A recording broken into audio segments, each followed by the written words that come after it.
Warga London baru saja dihebohkan dengan kehadiran bom yang berada di tengah-tengah swalayan. Terbaru dalam sebuah rekaman yang ramai beredar di media sosial Telegram pada Senin 25 Maret 2024. Dalam 3 cuplikan video yang beredar merekam sejumlah warga sipil London yang panik dan keluar dari pusat perbelanjaan. Menurut laporan media, seorang pria menelpon polisi dan mengatakan bahwa dia diduga memasang bahan peledak. Pria itu ditahan, dia tidak mengatakan di mana tepatnya dia meninggalkan alat peledak itu atau apakah dia memilikinya. Pria yang melaporkan adanya bom di London Mall dibawa ke tempat parkir dan pasukan keamanan sedang berbicara dengannya.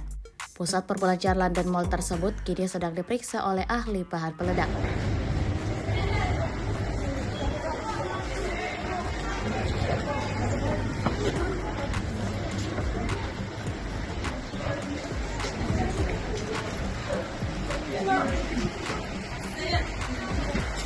Да.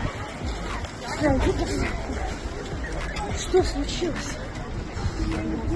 Застегивайся.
Download Tribun X sekarang, menghadirkan lokal menjadi Indonesia.